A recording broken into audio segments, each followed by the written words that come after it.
Merci à chacun de son attention. On va commencer cette table ronde, même si nous attendons notre troisième invité. Je pense qu'il va nous rejoindre dans quelques instants. Peut-on évangéliser sans parler du péché? J'aimerais en introduction rappeler cette phrase qui a été prononcée par le premier missionnaire, à savoir Jésus lui-même. Convertissez-vous et croyez à la bonne nouvelle. Et ce qui est, je crois, intéressant peut-être de noter, c'est que quand Jésus dit cela, ce n'est pas une parole extérieure. Parce que, si j'ose dire, il a joint le geste à la parole en s'offrant totalement lui-même. Et nous dit l'apôtre Paul dans la lettre aux Corinthiens, celui qui n'a point connu le péché, il l'a fait devenir péché pour nous, afin que nous devenions en lui justice de Dieu. Alors cette mission de réconciliation, nous le savons, elle se prolonge dans le souffle de l'Esprit par le ministère de l'Église. Et c'est cette dynamique apostolique, cette dynamique d'évangélisation qu'il va nous s'agir d'interroger lors de cette table ronde au regard de cette réalité que nous appelons le péché.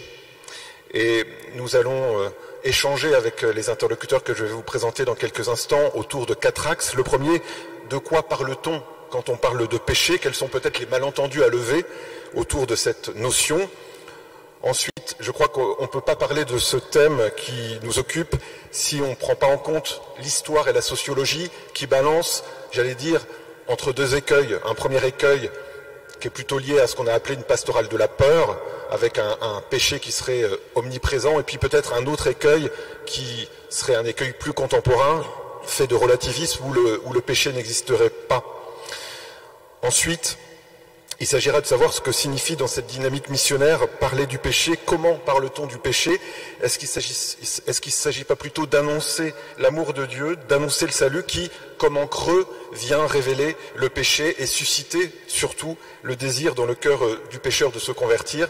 Et puis enfin, pour terminer cet échange, on va tenter de donner quelques éléments pour nous engager à nous mettre sur le chemin d'une conversion missionnaire, une conversion vraiment authentique sur le plan à la fois individuel et collectif. Voilà, la table ronde est au complet, donc je me propose de présenter chacun. Je commence par vous, Nathalie Sartoulaju. Bonjour. Bonjour. Vous êtes philosophe, vous êtes la rédactrice en chef adjointe de la revue Études, vous êtes l'auteur de nombreux essais, dont Sauver nos vies aux éditions Albin Michel ou encore Geste de transmettre aux éditions Bayard. Et puis puisque je parlais de la revue Études, on peut peut-être signaler ce hors-série qui vient de paraître, qui s'intitule Utopie virale, des idées pour mieux vivre demain. Et je crois qu'il y a aussi un petit livre qui vient de sortir dans la collection Études. Ça s'appelle, je crois, Prendre soin. Prendre soin, tout à fait. Martin Stephens, bonjour. Bonjour. Vous êtes philosophe, vous êtes enseignant en classe préparatoire à Metz, vous êtes l'auteur de plusieurs livres. C'est à Metz ou dans ça a changé? Alors, mes fiches n'étaient pas à jour. Donc vous êtes maintenant à Strasbourg. Alors j'aimerais citer quelques-uns de vos ouvrages. Je crois, en tout cas pour le thème qui nous occupe cet après-midi, il est utile de lire Rien de ce qui est inhumain ne m'est étranger aux éditions Point, ou encore L'amour vrai au seuil de l'autre aux éditions Salvator. Et puis j'annonce un livre qui va paraître dans quelques jours aux éditions du Cerf. Ça s'intitule Marie comme Dieu la conçoit. Pierre-Hervé Grosjean, bonjour. Bonjour. Vous êtes prêtre du diocèse de Versailles, curé de la paroisse de Montigny-Voisin, le Bretonneux, et puis vous êtes, j'ajoute aussi, le cofondateur du Padre Blog. Vous avez écrit, je crois, si mes fiches là encore sont bien à jour, 3 livres. Je les cite, c'est aux éditions Artege: Aimer en vérité, Catholique engageons-nous et Donner sa vie. Alors commençons par le premier axe de cette table ronde. De quoi parle-t-on quand on parle du péché? Alors, je crois que Martin Stephens, vous allez confirmer, il me semble, cette étymologie. Le péché, dans son sens étymologique, c'est rater sa cible. Oui, tout à fait. C'est vrai que c'est rater sa cible. Alors, vous avez parlé de l'amour vrai, un livre dans lequel je traite de la pornographie. Et dans ce livre, j'essaye de corriger un peu l'idée de rater sa cible en disant que c'est peut-être le péché, vouloir atteindre sa cible un peu trop vite. C'est-à-dire, je pense à cette phrase de Tertullien, ce père latin du IIe siècle, qui disait le mal, c'est l'impatience du bien. Le mal, c'est pas tant l'ignorance du bien, comme le diraient par exemple les philosophes grecs avec Platon, nul ne fait le mal volontairement. Le mal, ça n'est pas non plus forcément vouloir agir et déployer son action contre le bien. Le mal, ce serait plutôt l'impatience du bien, c'est mon bien ici et maintenant. Ce qui fait que, ultimement, on rate sa cible. Si vous voulez, le bien, ce serait tiré à bout portant. Et c'était un livre sur la pornographie, mais dans la pornographie, il y a quelque part un grand désir dont parle Paul d'être tout à tous, sauf qu'on lui donne la traduction d'une orgie. Il y a un grand désir de relation, sauf que la relation, on se la donne tout seul, comme avec l'alcool, comme avec la drogue. On se donne à soi-même la relation, et ce faisant, ça n'est plus une relation, parce que pour entrer dans la relation, il faut entrer dans une histoire, il faut entrer dans le temps, et c'est vrai que, en un sens, le péché, c'est rater sa cible. En un autre sens, c'est tirer à bout portant, c'est-à-dire n'avoir pas la patience, comme dans la prière, de demander à Dieu, de poser devant Dieu quel est notre grand désir, et ce faisant, en même temps, d'accepter de se déposséder du temps et des moyens de la satisfaction de ce grand désir. Oui. Et être exaucé, ça n'est pas être satisfait, et je dirais peut-être que le péché, c'est attendre uniquement de soi-même la satisfaction. Nathalie Sartoulajou, est-ce que pour rebondir sur ce que vient de dire Martin Stephens, on pourrait dire que le péché c'est une maladie de la relation? Oui, effectivement. Alors c'est vrai que pour rebondir sur ce qu'a dit Martin, je trouve que c'est intéressant finalement ce sens de l'hébreu, parce que ça nous évite de partir dans des conceptions trop abstraites, hein, et de revenir à ce sens concret, hein, comme l'hébreu a le don de ça, hein, de nous ramener à ce sens très physique, très concret, qui évite en tout cas de nous enfermer dans une culpabilisation trop excessive. C'est vrai qu'aujourd'hui on a du mal parfois à utiliser ce terme de péché, parce qu'il suscite beaucoup d'incompréhension, parce qu'il est souvent identifié à une culpabilisation indélébile, et ce sens-là, et on comprend bien, est inacceptable aujourd'hui. Et du coup, cette idée de rater sa cible, je suis d'accord avec Martin, il y a cette idée d'impatience, d'aveuglement qui fait qu'on échoue. Mais j'aime bien aussi cette idée que finalement, dans rater sa cible, c'est qu'on est empêché, c'est ce qui nous empêche d'atteindre notre but. Donc, en fait, de déployer vraiment nos potentialités. Donc c'est quelque chose qui nous empêche d'accéder à une forme de fécondité. Et effectivement, vous parlez de maladie de la relation, là aussi cette idée de rater sa cible nous réintroduit dans une dynamique relationnelle. Et je crois qu'effectivement, s'il y a toute une tradition, je dirais, qui a pensé le péché comme la condition objective de l'homme devant Dieu, les théologiens, il y a tout un courant de théologie contemporaine qui insiste aujourd'hui beaucoup sur cette idée qui donne une dimension relationnelle au péché. Et je pense à des théologiens comme je pense à François Heuvet, qui a écrit une magnifique histoire du péché, mais aussi à Christophe Théobald, son évangile de la liberté, et ils insistent bien en fait sur cette idée que le péché, c'est plutôt c'est une fermeture sur soi qui empêche de s'inscrire dans la dynamique relationnelle, relation à Dieu comme relation aux autres hommes. Alors justement, dans cette dynamique relationnelle-là que vient d'évoquer Nathalie Sartoulajou, Père Grosjean, il est utile de relire l'Évangile pour voir comment Jésus justement entre en relation avec les hommes et femmes pécheurs de son temps. C'est utile de lire l'Évangile dans cette dynamique-là, sachant que Jésus, certes, ne nie pas le péché, mais veut faire entrer le pécheur dans une perspective plus grande que la seule culpabilité, le seul scrupule, j'allais dire. Ça va beaucoup plus loin. Pour revenir, vous avez raison, pour revenir à ce qui était dit à l'instant, je crois que dans les rencontres que vit Jésus, on retrouve cette histoire de manquer sa cible. Pour moi, le péché, c'est se tromper de joie, se tromper de bonheur. Parfois, il y a des gens qui ne comprennent pas pourquoi ceci ou cela serait un péché, parce qu'ils disent, mais j'ai cherché le bien. Oui, mais est-ce que c'était le bien que Dieu voulait pour toi? Et au fond, dans les rencontres que Jésus a avec les pécheurs, je pense que c'est pour ça qu'il commence par dire le bien auquel l'homme est appelé. par manifester sa tendresse et son amour. Et je crois que c'est toujours ça qui doit être premier. Parce que je découvre l'amour de Dieu, alors je comprends mon péché. Parce que je comprends que j'ai cherché une joie qui n'était pas celle que Dieu me proposait, que l'amour me proposait. Et donc je comprends en quoi j'ai pu me séparer de Dieu. Oui. Mais j'ai besoin de comprendre l'amour de Dieu pour comprendre mon péché. Voilà. C'est pour ça d'ailleurs que ça n'a pas grand sens de parler à un monde qui ne croit pas du péché sans d'abord lui permettre d'accéder à Dieu. Parce que sans la foi, on ne comprend pas très bien. Si je ne découvre pas que je suis appelé à un projet par Dieu, à un bonheur, à une joie véritable, alors je ne comprendrai pas pourquoi ce que j'ai cherché, recherché, visé n'était pas ce pourquoi j'étais fait. Ça voudrait dire que le péché n'existerait que pour les croyants, Martin Stephens? C'est une bonne question. Je me souviens d'un ami, lors d'une conversation, c'était peu après ma conversion, il disait, mais de toute façon, moi je ne peux pas pécher puisque je ne crois pas en ton Dieu. Et en même temps, énormément d'éléments dans sa vie le rendaient profondément malheureux. J'ai envie de dire, peut-être que chronologiquement, on va découvrir son péché à partir de l'amour que Dieu nous porte. Mais, pour faire un peu des distinctions de philosophes, logiquement, c'est-à-dire sur le plan de l'être, ontologiquement même je devrais dire, le péché était déjà là. Il y a un bon exemple qui nous est donné avec les confessions de saint Augustin.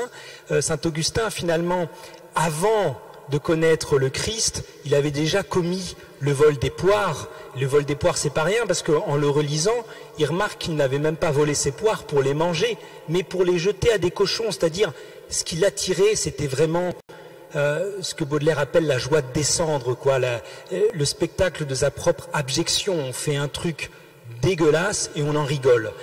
Mais il l'avait fait, il n'y avait pas le Christ, mais dans la relecture qu'il fait, une fois que le Christ est intervenu dans sa vie, il voit quel était ce péché, et de la même façon qu'il nomme Dieu, ô toi, beauté si ancienne et si neuve, si ancienne parce que tu étais déjà là, mais si neuve parce que je ne sais que tu étais déjà là que dès lors que je me suis ouvert à toi, de la même façon notre péché, il était déjà là, mais quelque part, il ne s'active comme péché, c'est-à-dire comme impossibilité d'aller vers ce qui est notre accomplissement propre. Oui. Il ne se découvre comme tel qu'après la rencontre. Alors, peut-être pour revenir sur Saint-Augustin, Nathalie Sartoulaju, on pourrait peut-être dire, en entendant ce que vient de dire Martin Stephens, qu'il y a une double confession chez Saint-Augustin, confession de foi en même temps que confession du péché, comme si le fait de confesser Dieu venait éclairer sa vie.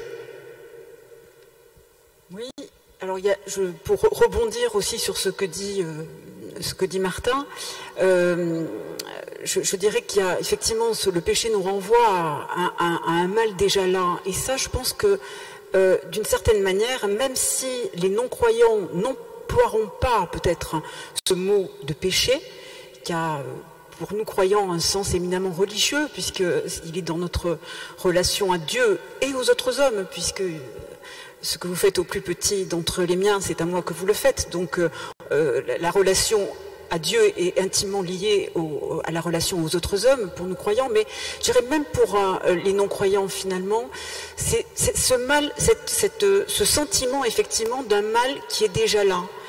Et alors je ne vais pas partir sur Saint-Augustin, mais sur une référence philosophique finalement plus contemporaine, qui est celle de Paul Ricoeur, qui faisait une distinction qui pour moi, a été lumineuse, m'a beaucoup éclairée.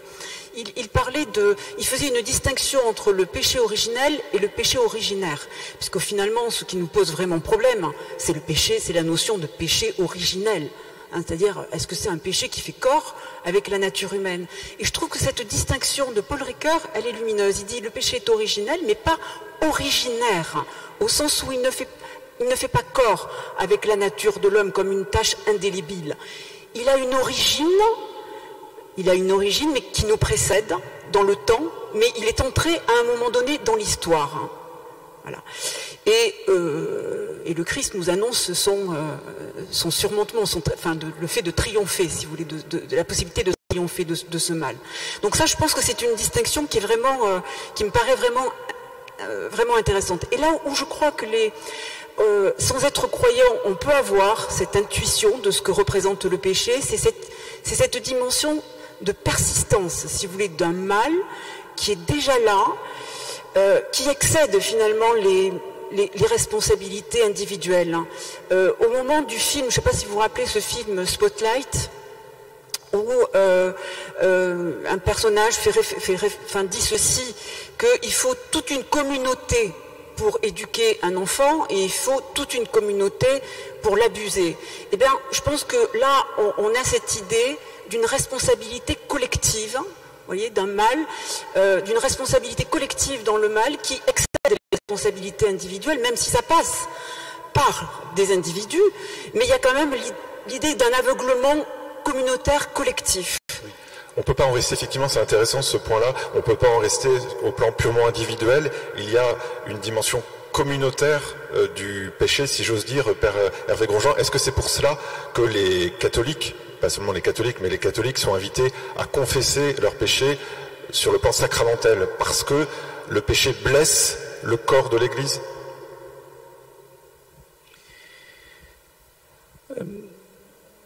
Moi, je ferai un peu attention. Quand nos évêques nous ont appelés à jeûner en réparation des abus qui ont été commis contre des mineurs dans l'Église, il y a un an, j'ai des paroissiens, il y a 2 ans peut-être, j'ai des paroissiens qui ont très mal vécu ça, en disant mais en quoi je devrais porter ces péchés horribles de certains. À la limite, j'en suis moi aussi victime, parce que c'est toute l'Église est abîmée et que je ne peux pas sortir dans la rue sans qu'on me rappelle, sans emporter comme la tâche, quoi. Il y avait quelque chose de... Donc ce qui est vrai, enfin, ce que je sens plus facile peut-être à partager, c'est de dire, on est une famille. Et oui, quand il y a un membre de la famille qui tombe, toute la famille est ébranlée, toute la famille est fragilisée, toute la famille est blessée. Ça ne veut pas dire que toute la famille est coupable, mais ça veut dire que toute la famille est blessée. Ça oui. Et je crois que cela, nous pouvons en témoigner, sans culpabiliser tous les membres de la famille de la faute du frère ou de la sœur. Voyez. Ensuite, peut-être plus individuellement, une chose puisqu'on parle d'évangélisation dans ce congrès, je trouve qu'une chose qui est parfois difficile, c'est justement d'avoir l'impression que la mémoire de ce péché, parfois, pourrait être une barrière. Qui suis-je pour évangéliser? Est-ce que j'ai la sainteté requise? Bon.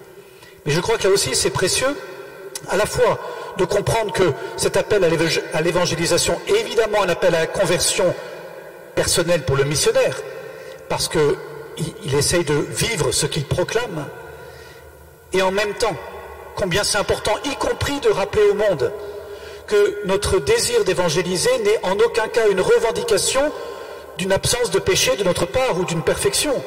Nous sommes des pauvres qui parlons à d'autres pauvres.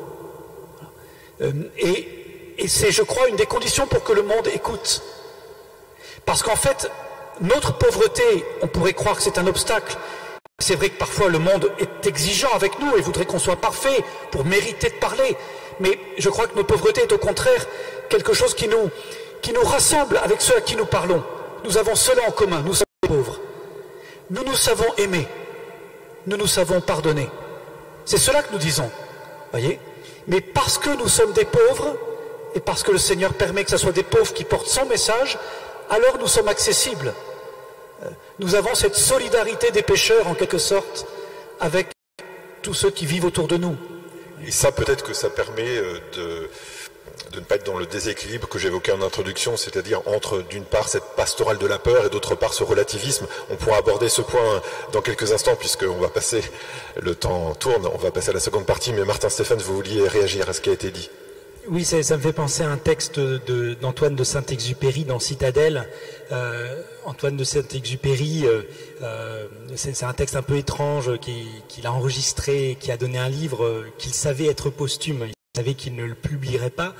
Il y a des passages très forts dans ce texte, et notamment un où il prend à partie celui à qui il s'adresse. Il dit « Ton fils a péché ». D'ailleurs, c'est le mot qu'il emploie. « Ton fils a péché ».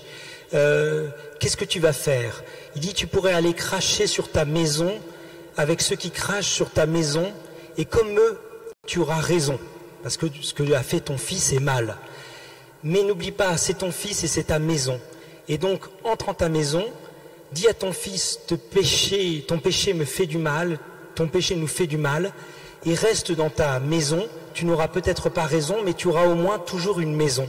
Et peut-être dans l'évangélisation, il y a cette idée de dire, oui, quand tu parles des scandales de l'Église, tu as raison, c'est ma maison, et sache que tu y es accueilli. Oui. Alors, justement, pour aborder ce second point, on peut peut-être relever un paradoxe au vu de ce que vous avez dit, c'est-à-dire que, je le disais, parfois on dit que le monde contemporain relativise la notion de péché, et en même temps, ce même monde contemporain, Nathalie Sartou l'ajoute, est intraitable par rapport aux fautes morales, on peut les appeler comme ça, qui sont aussi considérées par des croyants, bien sûr, comme les péchés, comme des péchés. Et je veux parler des abus sexuels, mais on peut aller au-delà de cette question. Comment vous analyseriez ce paradoxe? Est-ce que d'une certaine façon, le monde contemporain, qu'on qualifie de relativiste, ne le serait pas tant que ça? Oui, effectivement, je pense qu'on a fait ce procès de relativisation, d'époque relativiste, alors qu'on voit bien qu'il y a peut-être une attention plus grande à la souffrance. On dit que c'est le temps des victimes. Donc peut-être est-ce que c'est plus le temps des coupables, mais le temps des victimes. Alors est-ce qu'on peut les dissocier?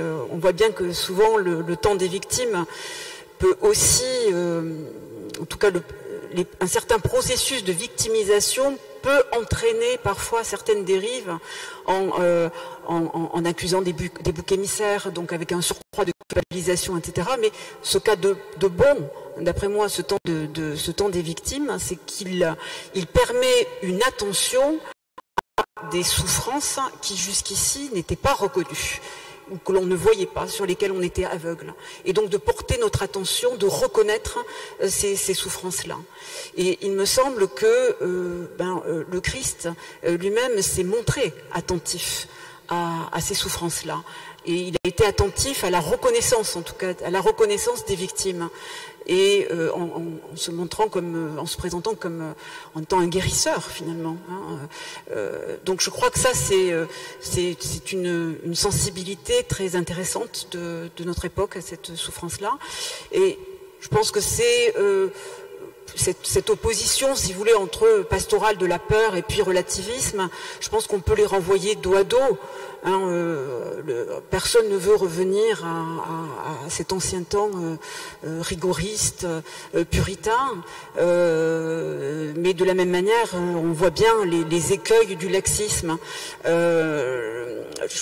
J'aime bien cette formule du psychanalyste Jacques Lacan qui disait qu'il y avait finalement deux formes de déviance. Ne pas pouvoir sortir de la culpabilité et ne pas pouvoir y rentrer. Ne pas pouvoir sortir de la culpabilité, s'enfermer dans une culpabilité excessive, mortifère, c'est la névrose, et ne pas pouvoir rentrer dans la culpabilité, c'est-à-dire ne pas pouvoir reconnaître aussi les torts réels que l'on est capable de faire aux autres, là c'est la psychose, c'est pas pouvoir rentrer dans la relation. Voir la perversion. Et comment justement sortir de ces deux écueils, névrose ou perversion, au vu de ce que nous dit l'Évangile, Père Grosjean? Eh bien moi c'est ça qui me fait penser que l'annonce de la miséricorde de Dieu doit être centrale dans l'évangélisation. Pourquoi? Parce que cette découverte de la miséricorde permet et de reconnaître ma faute sans être accablé, parce que je découvre que Dieu ne me réduit jamais à ma faute. Je vaux toujours mieux que ce que j'ai fait à ses yeux, et donc son amour est inconditionnel. Et c'est parce que je me sais aimer de façon inconditionnelle que je peux dire. Quand les parents me disent parfois que la peur des petits-enfants, quand ils doivent accuser, reconnaître une bêtise qu'ils ont faite, c'est de ne plus être aimés s'ils le disent. Et donc ils ont besoin d'être rassurés ensuite. Voilà.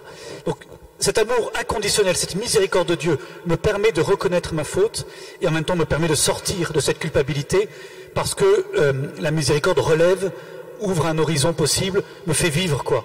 Et c'est pour ça que moi je suis très touché comme prêtre de voir je dirais le bien, même vraiment la guérison des cœurs qui se joue dans le sacrement du pardon en particulier, mais dans la découverte plus largement de la miséricorde de Dieu, y compris justement à des personnes qui, parce qu'ils s'étaient éloignés de la foi, ne pensaient pas possible, alors sans parler de choses terribles, mais parfois de se pardonner à eux-mêmes. Combien, y compris d'ailleurs dans des milieux chrétiens, combien on a du mal quand on s'est déçu. Combien on a du mal à s'aimer, à se laisser aimer. Et je dirais même, plus on a un idéal très haut, plus c'est douloureux de se découvrir, de mettre des mots sur son péché, de se décevoir. Et plus on a besoin, c'est pour ça que cette annonce de la miséricorde, cette évangélisation de la miséricorde, en fait, elle est urgente dans tous les milieux, même les milieux croyants, parce qu'on a besoin de la redécouvrir.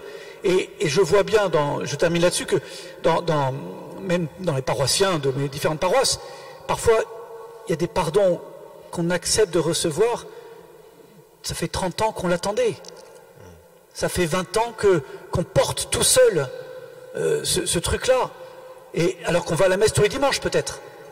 Mais quel bonheur sous le regard de Dieu de pouvoir être vrai, et en même temps au moment même où je me découvre fragile, où je m'expose fragile, de me sentir et de me découvrir aimé.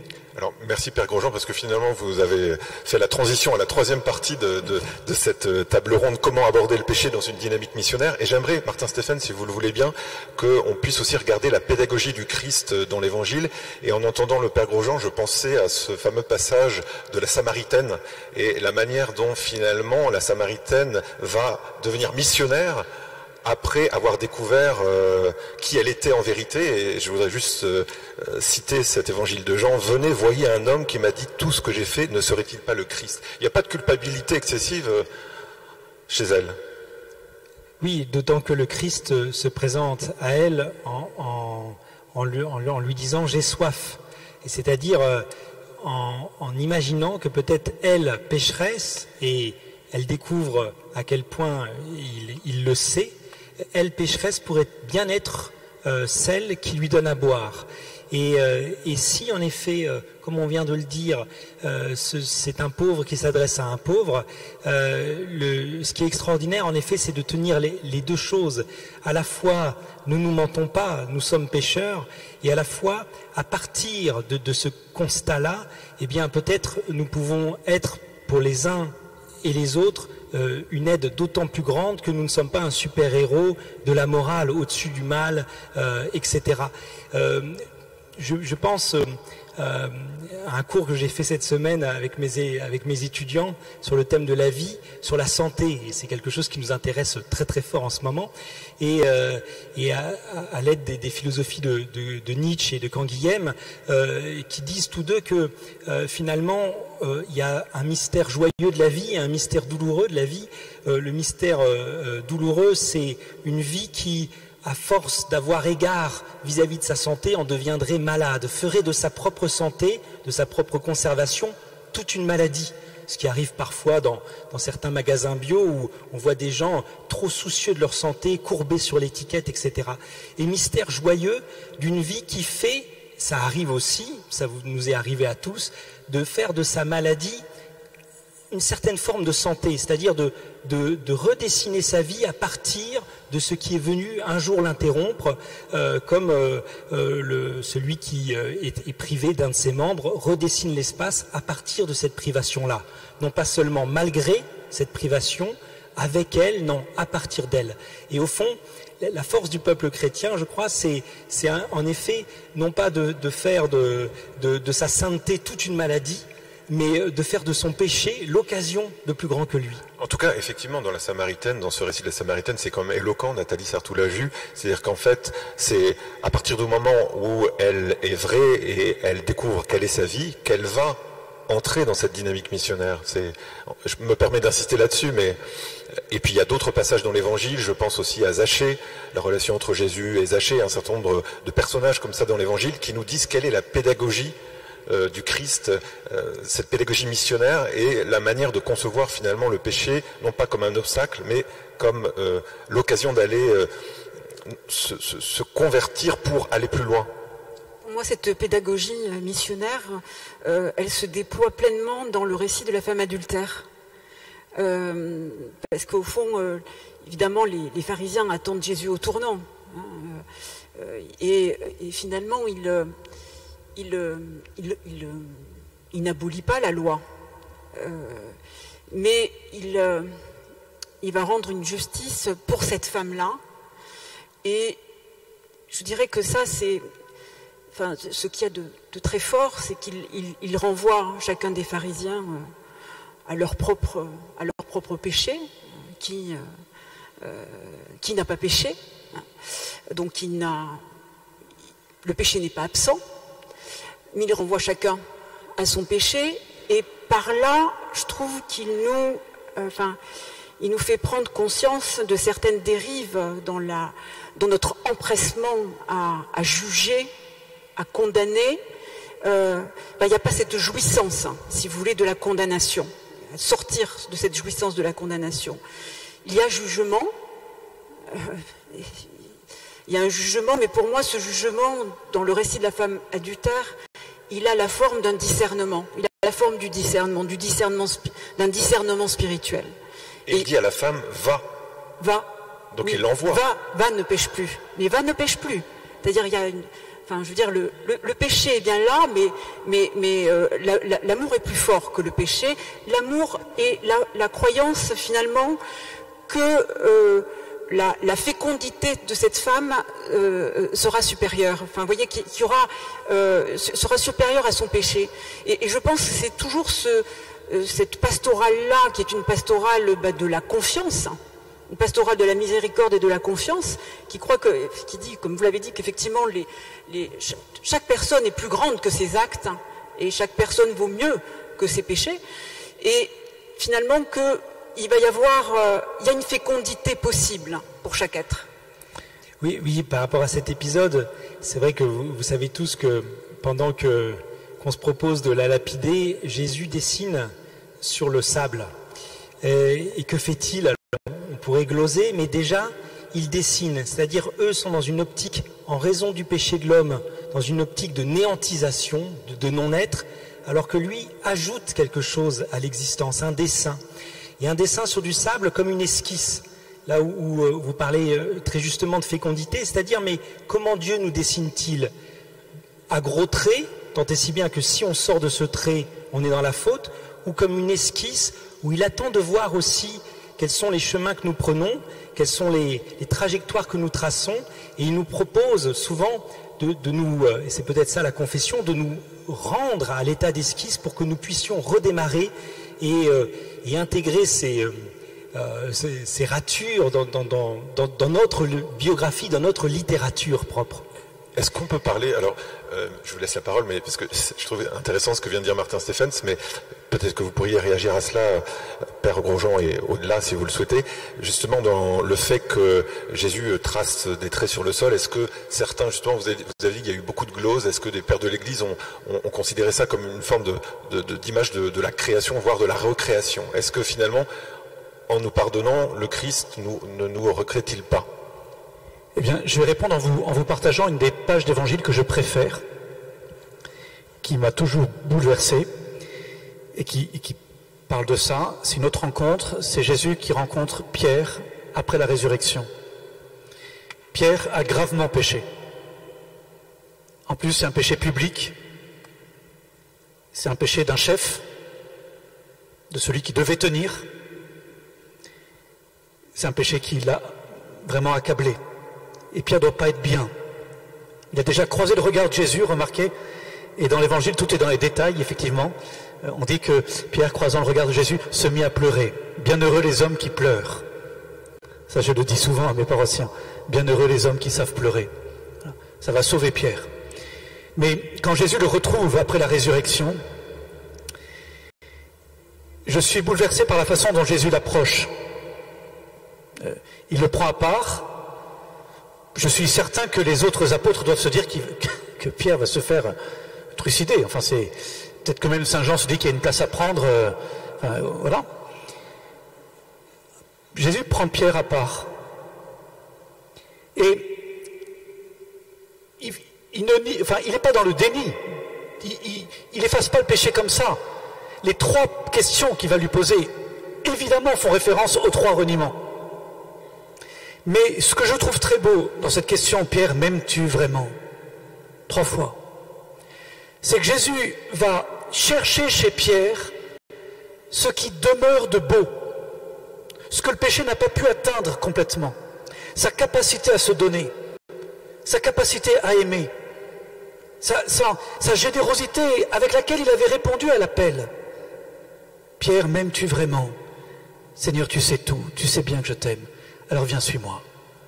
C'est-à-dire que Jésus, effectivement, pour dire le redessine, mais Jésus le relève et lui permet lui-même de réparer son péché par ces 3 actes d'amour. Et au fond, c'est ça que je trouve très beau dans la miséricorde de Dieu. C'est pas simplement un pardon des fautes. C'est pas simplement on tourne la page, mais je te vire. C'est je te rends capable à nouveau. Je vais chercher chez toi ce sur quoi le péché n'aura pas le dernier mot. Voilà. Et je te fais découvrir à toi-même peut-être, je pense que Pierre se disait je suis nul et je ne mérite plus rien. Et Jésus lui révèle qu'il est encore capable de dire oui. Voilà. Ouais. Alors, Martin ou Nathalie. Oui, c'est ce que je trouve de beau dans cette dynamique-là, c'est que au fond, l'homme n'est pas une marionnette, hein, effectivement, et qu'il est invité à être partenaire du Créateur. Et ça, je trouve que cette invitation, Martin parlait d'une, est-ce qu'il nous redessine, mais c'est à gros traits. C'est-à-dire que pour moi, j'y vois il y avait la loi qui était figée dans la pierre, et là, c'est un dessin qui est tracé dans le sable. Et j'y vois dans cette recréation. Martin parlait de recréation, mais je me dis que c'est peut-être aussi, voilà, il nous laisse, on est invité nous-mêmes à dessiner. Puis on est invité à répondre. En fait, à répondre, voilà. On a notre part de responsabilité. Et d'ailleurs, c'est intéressant. Alors, on va peut-être pas faire de l'exégèse de façon trop développée, mais il me semble, je suis pas du tout un spécialiste, mais il me semble que dans le texte grec, justement, vous allez peut-être en parler, Martin, il y a des mots, parce que dans la traduction française, on s'en rend pas compte, mais on sent que Jésus, justement, va s'adapter à la capacité de Pierre dans sa réponse. Oui, tout à fait. Jésus demande Pierre, agapei, m'aimes-tu au sens de l'agapé, c'est-à-dire au sens de cet amour qui peut aller jusqu'à donner sa vie. Or, Pierre sait bien qu'il n'a pas su, au moment de la passion, donner sa vie pour Jésus. Et Pierre lui répond philéo, au sens de je t'aime bien, je t'aime de l'amour classique d'amitié. Et Jésus redemande agapei, et Pierre répond encore philéo, et finalement, Jésus dit mais philéas, c'est-à-dire, en effet, m'aimes-tu de cet amour de philia, c'est-à-dire que l'amour de Dieu, faut pas oublier, comme disait Simone Veil à propos de la grâce, c'est le mouvement descendant. C'est pas nous qui devons nous élever à cet amour, c'est Dieu qui descend et qui nous rejoint dans le peu d'amour que nous parvenons à lui porter pour habiter cet amour et progressivement en chemin, puisque finalement Pierre ultimement saura par sa vie, par ses actes, répondre par l'agapé véritable. Et vous voyez, je crois que dans l'évangélisation, ça me semble très précieux qu'on soit capable de faire découvrir que la miséricorde va aller chercher ce qui est grand et beau chez l'autre. Vous parliez de Zachée tout à l'heure, c'est pareil. Jésus ne commence pas par lui montrer son péché. Jésus lui dit, je veux rentrer chez toi, dans ta vie, en fait. Voilà.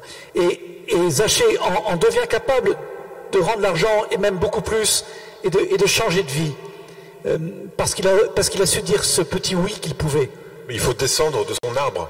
Oui, mais il a dit oui à l'invitation. Et moi, je dis souvent, je crois profondément que beaucoup de gens se croient loin, se pensent trop loin, se disent non, c'est pas pour moi parce que changer de vie serait trop compliqué, puis je fais ci, je fais ça. Enfin, en fait, beaucoup ont conscience, malgré tout, de leur éloignement, de leur... mais commencer par les rejoindre sur ce qu'ils sont capables, le oui qu'ils sont capables de dire, l'amour qu'ils sont capables de donner. Ça, je crois, c'est profondément, précieux. Et deuxième chose infiniment précieuse, de découvrir dans nos vies nous-mêmes, mais dans la vie aussi de ceux auxquels nous sommes envoyés, que les failles sont souvent la porte d'entrée du bon Dieu. Parce que c'est quand je me découvre fragile, et souvent d'ailleurs les gens qui viennent, c'est parce qu'à un moment donné on a buté contre ses limites, quoi, ou contre la conscience de sa faute. Mais quand je me découvre fragile, alors je reconnais, ou peut-être je me reconnais plus facilement que j'ai besoin d'être sauvé. Et c'est peut-être ça qu'il faut découvrir, le besoin d'être sauvé. Voilà. Ça ouvre à accueillir le Seigneur. Et ça nous introduit à la dernière partie de cette table ronde. Avant de prendre quelques questions, n'hésitez pas déjà à réfléchir aux questions que vous souhaiteriez poser. Comment être des disciples missionnaires témoins de l'amour pardonnant du Père, c'est la dernière partie qui va nous occuper pendant quelques minutes. Et je reprends pour reparler de Zachée, Nathalie Sartoulaju. Alors c'est peut-être une question un peu prosaïque, mais comment descendre de son arbre pour justement reprendre ce geste qu'a fait Zachée. Mais il est descendu de son arbre parce qu'il a croisé le regard de Jésus et que Jésus l'a interpellé. Et alors nous, ça veut dire quoi aujourd'hui dans l'Église du XXIe siècle ? Descendre de nos arbres pour peut-être, comme disait le pape François, aller à la périphérie, c'est-à-dire sortir de nos maisons, de nos communautés, parce qu'effectivement ce mouvement missionnaire, c'est une ouverture, c'est cette ouverture à l'altérité, cette ouverture aux autres. Je pense toujours que ce qu'a fait chuter Gomorrhe, et Sodome et Gomorrhe, la chute de Sodome et l'effondrement de Sodome, c'est pas tellement les fautes sexuelles, c'est plutôt que c'est cette absence d'ouverture aux étrangers. Et cette fermeture aux étrangers, et c'est ça le fait de vouloir garder les richesses pour soi et de ne pas pouvoir les partager avec les autres. Je pense que là où on rate notre cible, effectivement, c'est qu'on perd cette ouverture aux autres et qu'on se referme sur soi.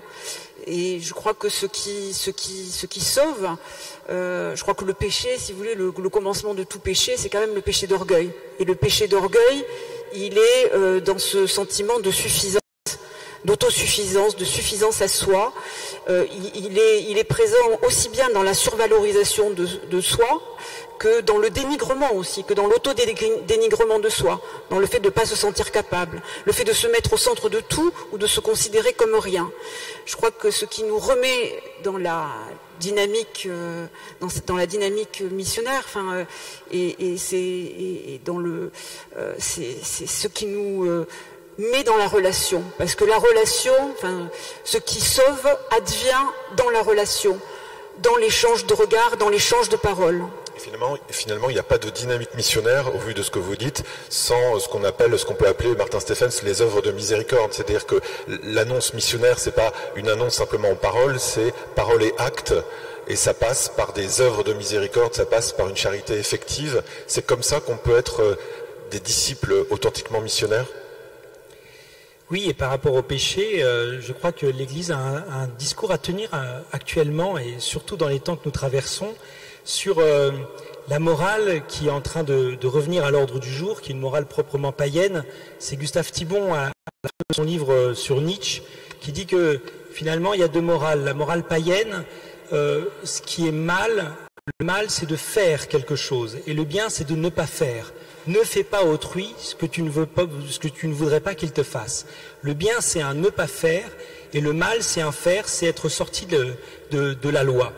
Il dit avec le christianisme, tout se retourne puisque le Christ dit « fais à autrui ce que tu voudrais qu'il te fasse. C'est-à-dire, le mal, c'est un ne pas faire, et le bien, c'est un acte, c'est une œuvre de miséricorde. Et de nos jours, on est quand même en train de nous raconter que si je ne vais pas visiter mes proches, si actuellement je me tiens à distance, si je fais le minimum pour l'autre, c'est alors que je suis un bon citoyen, c'est alors, etc. Le paradoxe est intéressant, hein. Si tu aimes tes proches, tu ne t'approches plus de lui ou d'eux.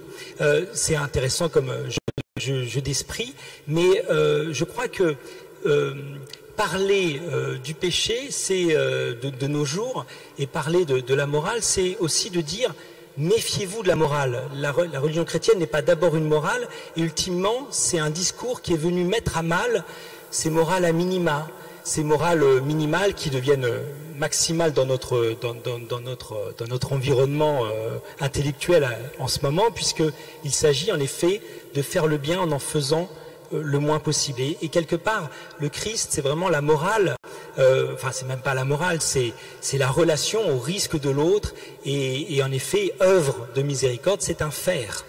Et la morale, finalement, Père Grosjean, ce serait, pour reprendre le titre d'un de vos livres, ce serait la morale chrétienne, au cas authentique, ce serait donner sa vie.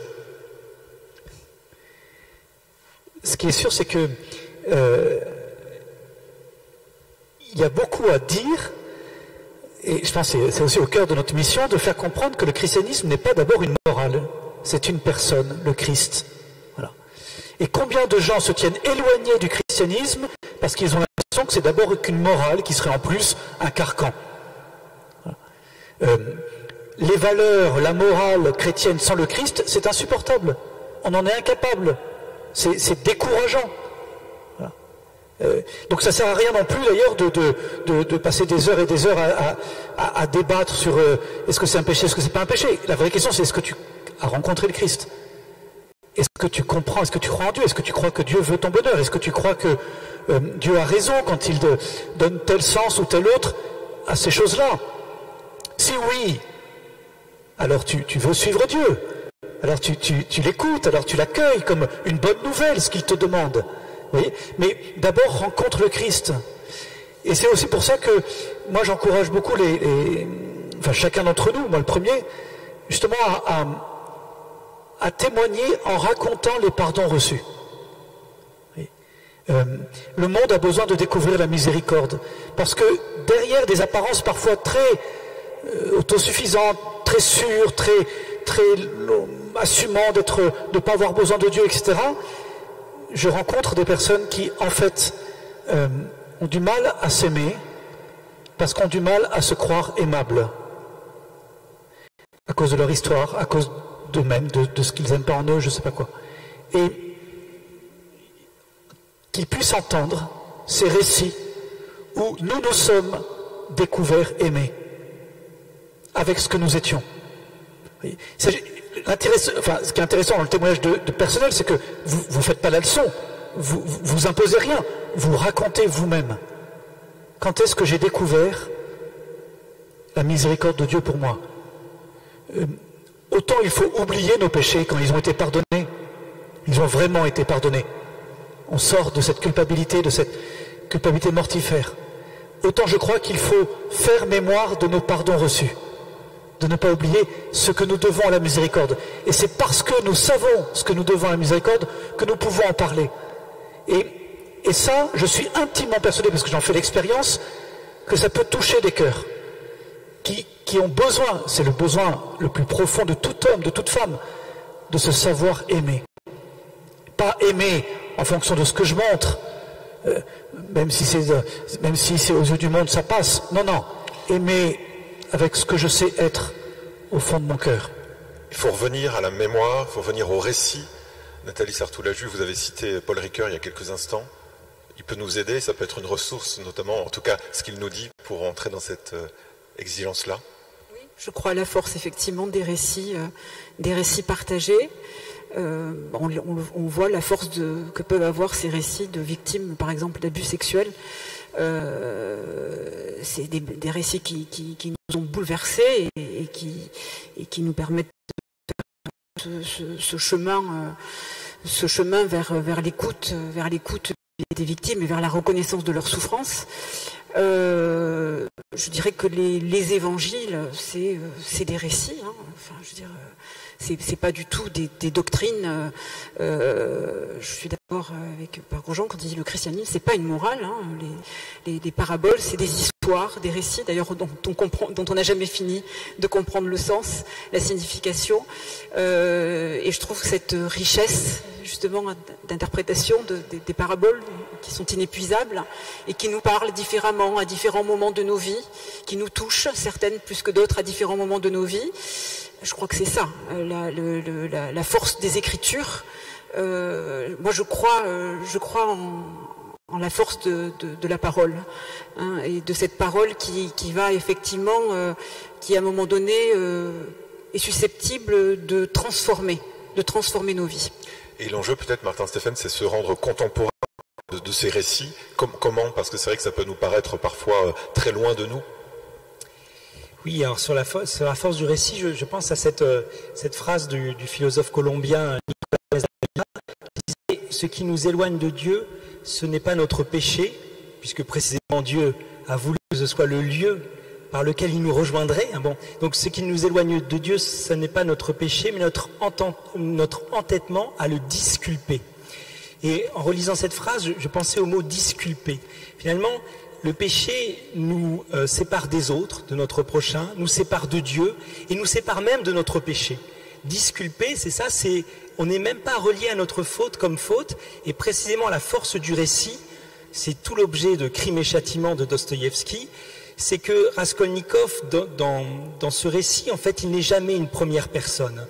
Le péché, c'est c'est le spectacle de notre propre assujettissement, c'est-à-dire de notre incapacité à devenir le sujet, la première personne de notre vie. Et le moment où Raskolnikov devient la première personne de sa vie, c'est quand Sonia, la prostituée, tout à coup l'écoute. D'ailleurs, d'abord, il va se disculper, il va se séparer de sa faute, il va s'excuser, se trouver ex causa, en accusant, c'est-à-dire en jetant la cause sur les autres. Il faisait chaud, c'est pour ça que j'ai tué la vieille usurière et sa petite sœur.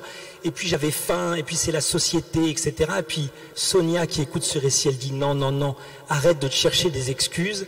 Et enfin Raskolnikov dit mais qu'est-ce qui m'a pris? Je me suis fait avoir. Et là, et c'est l'expérience de la confession, c'est de signer au bas de cela même qui nous a échappé. C'est-à-dire de dire cela même qui m'a échappé, l'expérience que j'ai faite de mon assujettissement dans le péché. Finalement, on n'est pas fier, on ne voulait pas faire ça, on ne voulait pas dire ça. Mais la confession, c'est dire, eh bien, cela même que je ne voulais pas dire, je l'ai dit en effet. Je l'ai dit en effet. Et le reprendre dans le récit, et après Raskolnikov va même à son châtiment, c'est-à-dire même il fait passer par le corps cette possibilité finalement d'être pardonné, et Sonia l'attend, mais cette capacité, cette force extraordinaire du récit, face au péché, on n'a pas à trouver de raison, on a à trouver quelqu'un pour le confesser. Alors j'aimerais que vous puissiez prendre la parole de façon assez brève chacun d'entre vous pour conclure cette table ronde, et ensuite nous prendrons quelques questions. Voilà, ma question en conclusion sera assez simple. En quel sens l'évangile du pardon peut être une ressource essentielle aujourd'hui dans les temps incertains qu'on traverse, non seulement sur un plan individuel, mais aussi sur un plan collectif. Alors, qui est-ce qui veut prendre la parole? Voilà, en 1 minute chacun, je vous laisse conclure. Père Grosjean, ou même 2 minutes si vous voulez, ou même 3.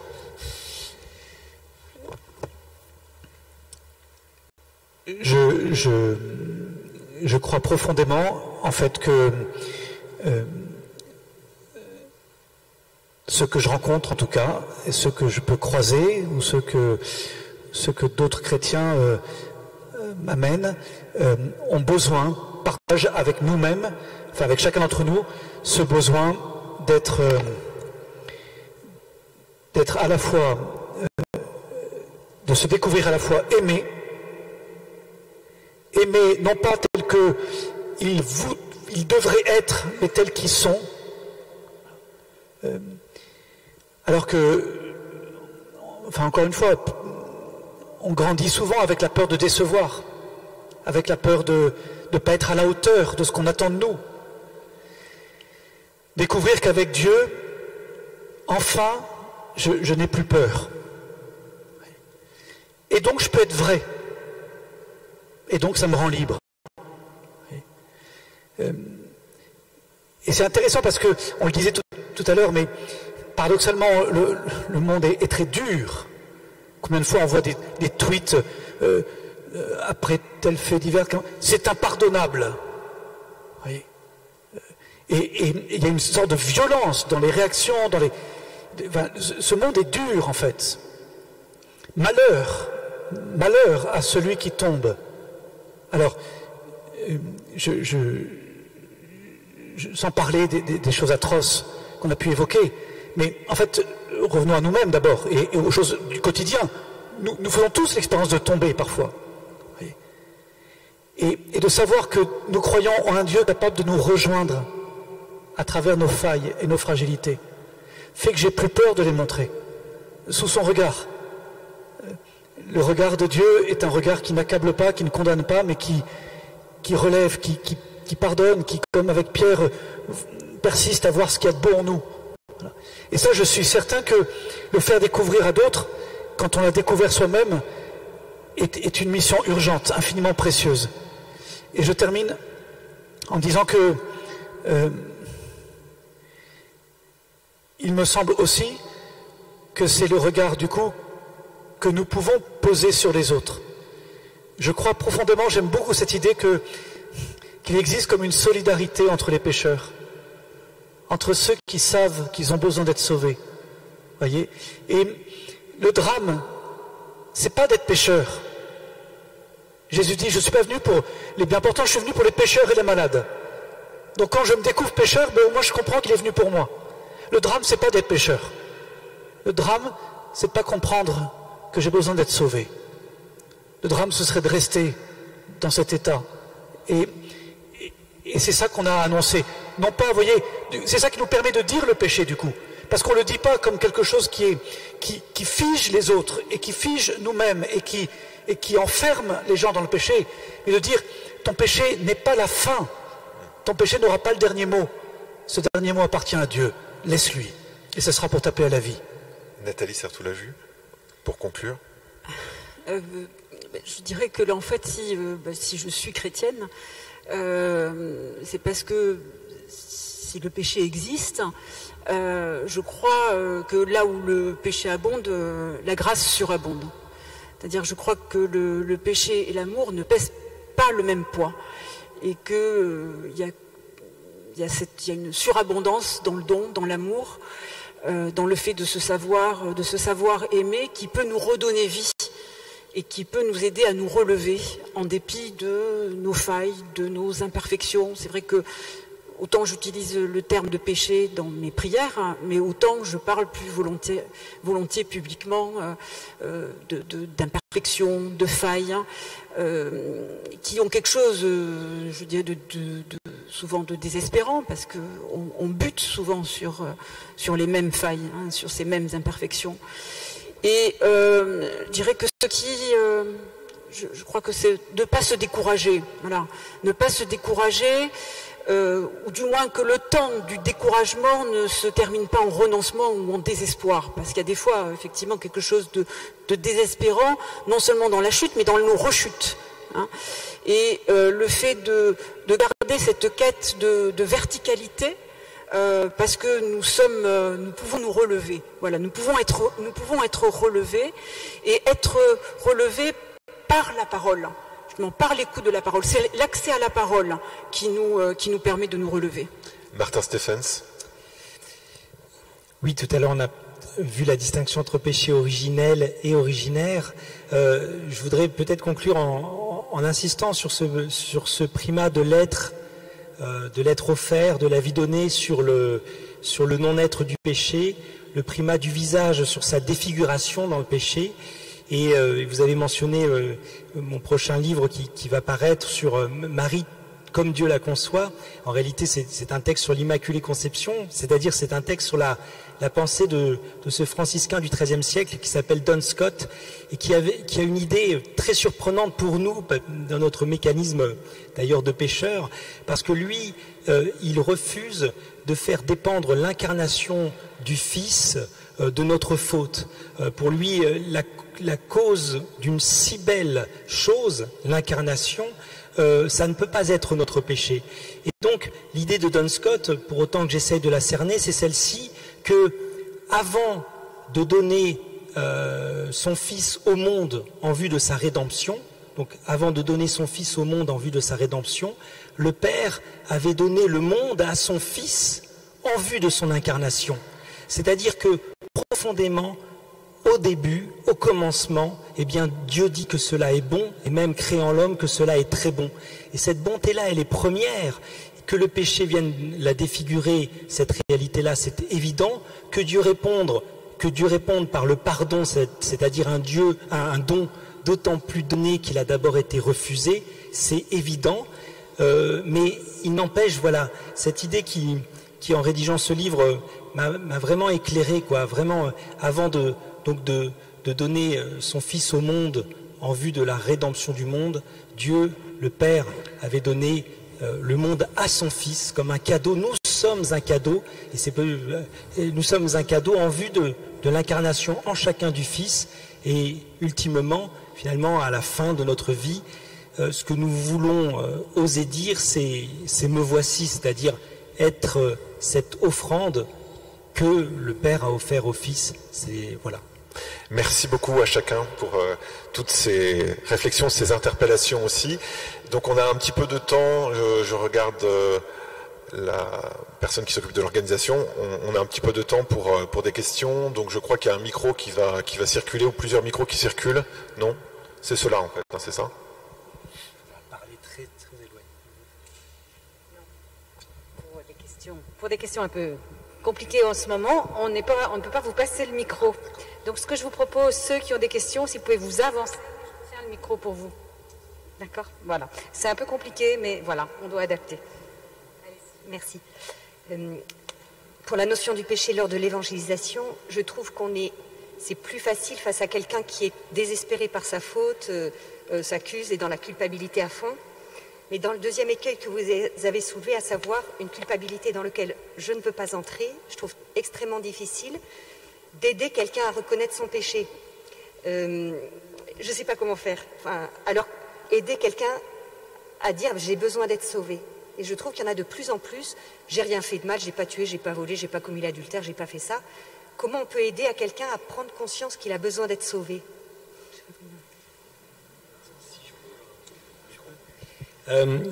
C'est vrai que la première parole du Christ en croix, en tout cas telle que les classes Joseph Haydn dans son œuvre, c'est « Père, pardonne-leur, ils ne savent pas ce qu'ils font ». Et c'est très intéressant parce que, au fond, si vraiment ils ne savent pas ce qu'ils font, il faudrait non pas convoquer le pardon du Père, qui est le pardon le plus grand qui soit, mais simplement les excuser. Quelqu'un qui ne sait pas ce qu'il fait, même en droit français, il est fou, ou il est enfant, et on ne peut pas le juger. Mais donc ça devrait être, Père, excuse-les. Or c'est pardonne-leur, comme si ne pas savoir ce que l'on fait, être inattentif, ne pas être sur le lieu de sa faute et ne pas en faire quelque chose qui vient nous blesser, comme si c'était en effet le péché racine. Le péché racine, c'est vraiment l'ignorance de son propre mal. Et c'est tellement vrai que, je vous parlais du droit français, c'est tellement vrai qu'une des vertus du procès, je me souviens d'une intervention en prison, et devant moi j'avais un habitué, donc j'avais fait une intervention 5 ans avant dans un autre endroit, et il y était déjà. Il dit, mais moi j'ai jamais rien fait de mal, j'ai jamais fait que des cambriolages, ou plutôt je croyais que je n'avais jamais rien fait de mal jusqu'au jour où j'ai un peu écouté ce qui se disait lors de mon procès. Et il y a une femme qui disait qu'elle avait été comme violée, alors que moi j'ai jamais violé personne, qu'elle racontait qu'une des bagues que j'avais vendues, je me souviens très bien, 8 €, c'était la seule chose qui lui restait de son père, etc., etc. Et là, j'ai compris tout le mal que j'avais fait, et ce pourquoi d'ailleurs il venait aux interventions qu'offrait l'aumônerie chrétienne. Parce que tout à coup, il avait réalisé le mal qu'il faisait par le récit, on parlait tout à l'heure avec Nathalie, par le récit des victimes. Et en effet, il avait fait en tout 17 ans de prison, c'est-à-dire que récidive, et pour lui il continuait, parce que la prison ça l'embêtait pas trop, parce que vraiment il se disait, les assurances payent, pour l'instant je ne fais pas de mal. Et je crois que ce qui est terrible, je pense à la guérison de l'aveugle, Jésus qui mêle la terre à sa salive et qui s'y reprend à 2 reprises. La première fois, l'aveugle voit comme des arbres qui marchent, des arbres dansants, et la seconde fois, enfin il voit. Et ce qui est intéressant, c'est que même Dieu, sans doute, a quelques difficultés à forcer notre porte quand elle est bien fermée, quand nous avons l'impression d'être dans notre bon droit. Voilà, c'est un grand défi que celui de la mauvaise foi. Nathalie Sertoulajeu et ensuite peut-être le Père Grosjean, soyez un peu synthétique quand même dans vos réponses pour qu'on puisse avoir d'autres questions, étant donné que l'horloge tourne. Je ne sais pas si je vais bien vous répondre, mais il me semble que, par exemple, dans le récit de la femme adultère, Jésus convertit autant la femme adultère que les pharisiens qui ne se reconnaissent pas pécheurs et qui pensent et qui désignent la pécheresse. Donc, d'une certaine manière, en les renvoyant à leur péché, à leur culpabilité, vous voyez, il les renvoie à leurs propres aveuglements, parce que c'est toujours par ça, effectivement, que l'on... c'est bien ça, effectivement, la racine d'être du péché. C'est cet aveuglement sur ses propres imperfections et sur ses propres insuffisances que l'on a. Je pense aussi à ce que disait Hannah Arendt lors du procès d'Eichmann. Elle prenait conscience, si vous voulez, à la fois du sentiment de culpabilité excessif des jeunes Allemands et de l'absence de culpabilité d'Eichmann. Et elle disait, finalement, c'est aussi mal de se reconnaître coupable quand on n'a rien fait que de ne pas pouvoir reconnaître sa culpabilité réelle, en fait. Et je crois que là, effectivement, la racine, peut-être, du mal, elle est dans ces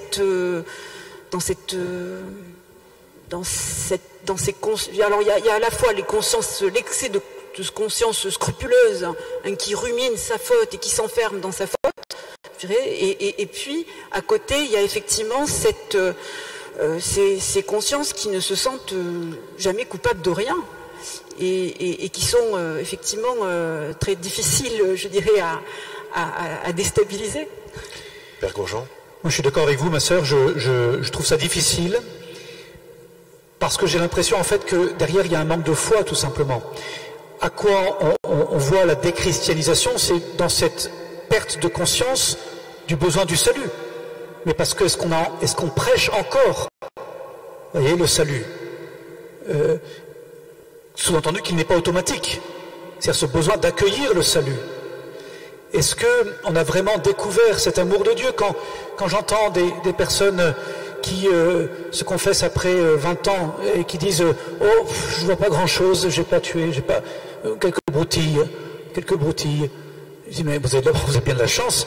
Enfin, il y a 2 solutions. Soit vous êtes sainte et parfait, dans ce cas, ou saint et parfait, je mets un lumignon devant vous et je me mets à genoux. Soit c'est terrible parce qu'en fait, il y a une sorte d'habitude qui fait que, comme dans un couple d'ailleurs, vous savez, quand on ne souffre plus des offenses qu'on fait à l'autre, parce qu'on s'est habitué, ou on s'est auto-justifié. Le péché, c'est objectif, c'est vis-à-vis de Dieu. Oui, mais moi je pense que c'est pas un péché. Je dis, mais Dieu pense que oui, en fait.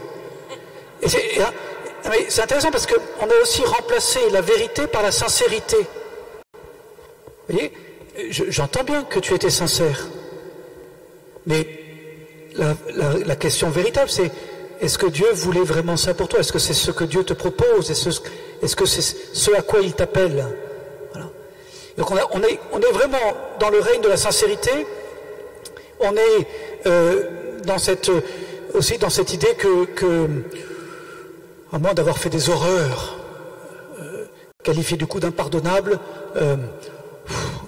voilà. Et donc, je dirais, la réponse n'est pas de débattre sur le péché des heures et des heures. C'est plutôt de dire, mais aime Jésus. Enfin, voilà, ravive ton amour, et alors tu découvriras ce qui te manque ou ce qui lui a manqué. Et regarde le film La Passion du Christ, comprends ce qu'il a dû vivre pour réparer le moindre de tes péchés. Et comprends du coup à quel point il t'aime. Mais c'est encore une fois par rapport à l'amour qu'on découvre, qu'on peut découvrir alors qu'on n'a pas été à la hauteur de cet amour et demander pardon et se laisser aimer. Nathalie Sartolajou, vous vouliez ajouter quelque chose? Oui, je me dis même, parce que ce n'est surtout pas la même chose, hein, mais en même temps, on peut quand même profiter du fait que ce sont des expériences qui peuvent être proches. C'est que si le désir, on ne constate pas que ce désir de salut n'est pas partagé effectivement par tout le monde, en revanche, il y a un important désir de guérison.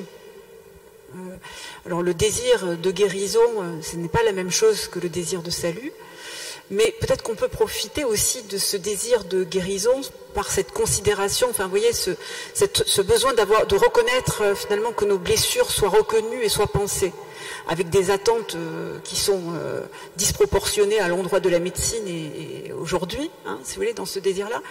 Mais je pense que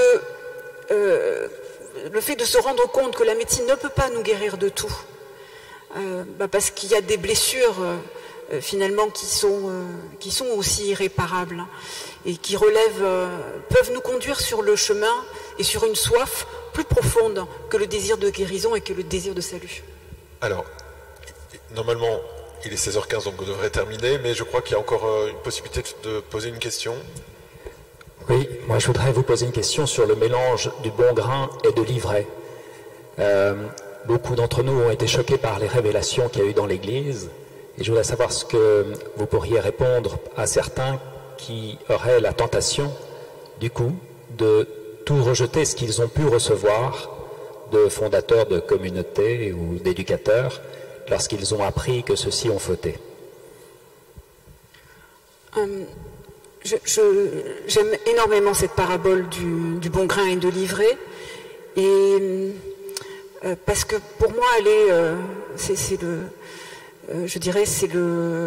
nous invite à ne pas tomber dans le désir de pureté, hein, à ne pas confondre la sainteté et la pureté, et un désir de purification. Je pense que pour moi, elle est ce qui m'a permis de comprendre ce que c'était que la sortie d'une foi un peu infantile, et ce qui pourrait nous mettre sur le chemin d'une foi adulte, qui est peut-être l'accès à l'ambivalence. L'accès à l'ambivalence, il y a du bon grain, il y a de l'ivraie. Est-ce que la solution, c'est d'essayer d'arracher toutes les mauvaises herbes? Non, peut-être que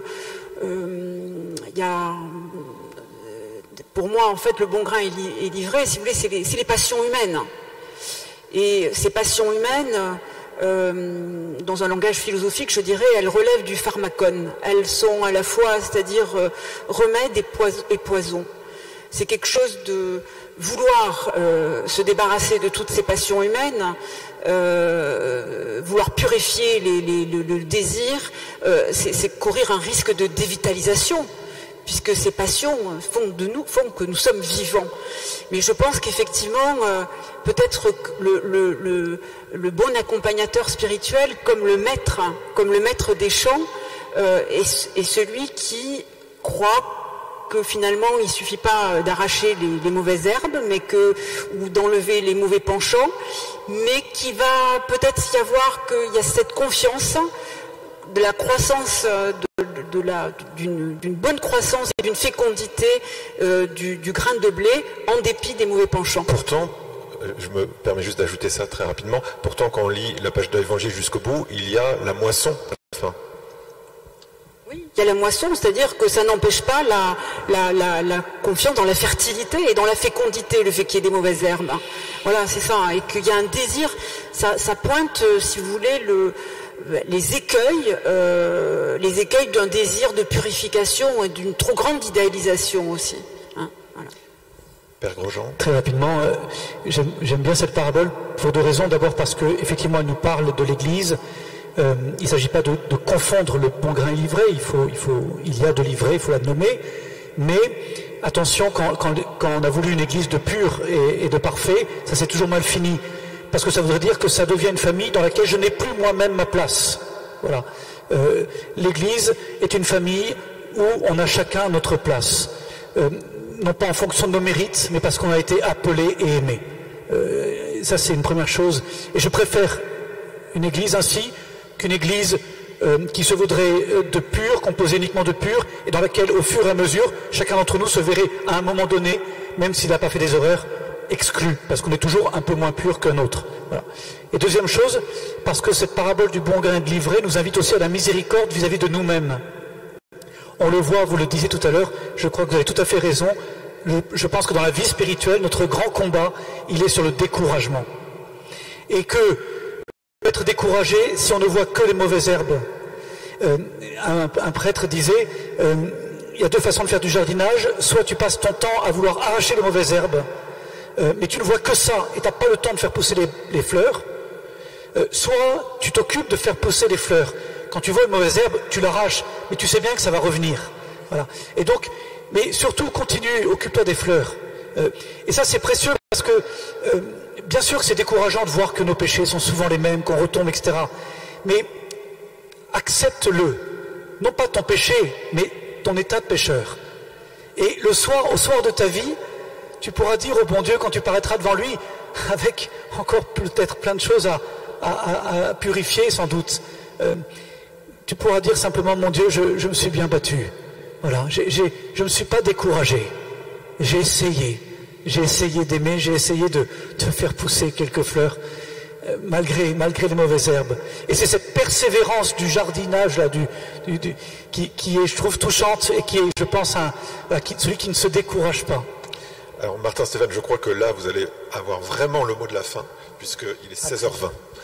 Mais c'est vrai que plusieurs fois on a parlé de la déception, c'est un mot terrible. Moi je pense que la pire chose qu'on puisse me dire, c'est tu m'as déçu. Et en même temps le mot déception il est intéressant parce que décipio en latin ça veut dire la déprise aussi. Et finalement quand on est souvent déçu parce que on est déçu par rapport à telle ou telle figure de l'Église, on est déçu parce que quelque part on investit dans quelqu'un qui pourtant n'est qu'un homme, énormément de choses, c'est un saint, etc. Il ne faut pas oublier que saint François d'Assise, il avait toujours quelques tomates un peu passées d'âge pour les jeter contre les gens qui l'acclameraient en disant voici le saint, bah, prenez-vous ça et puis on en reparle. Parce que ça n'est pas possible et quand on est dans des structures d'admiration qui sont non loin de structures d'idolâtrie, eh bien, on se met à être dans un mauvais rapport et la déception, c'est aussi une déprise qui nous permet de dire, bon, eh bien, oui, alors là, il y a de l'ivraie, c'est vrai, et puis peut-être que malgré tout, cette personne a porté quelques bons grains, vous voyez, c'est ça aussi la déprise, se déprendre d'une personne, c'est aussi voir finalement, comme il arrive même avec nos propres parents, oui, finalement, c'était pas des dieux, mais c'était peut-être pas non plus des démons dans tout ça, et quand j'ai un juste rapport à eux, eh bien, je peux peut-être mieux accueillir ce qui d'eux me constitue, et finalement, c'est pourquoi je peux aussi rendre grâce, parce que faire mémoire des pardons qu'on a reçus, moi, les sacrements de réconciliation, je ne les ai eus que par l'Église catholique. Merci beaucoup, merci à tous.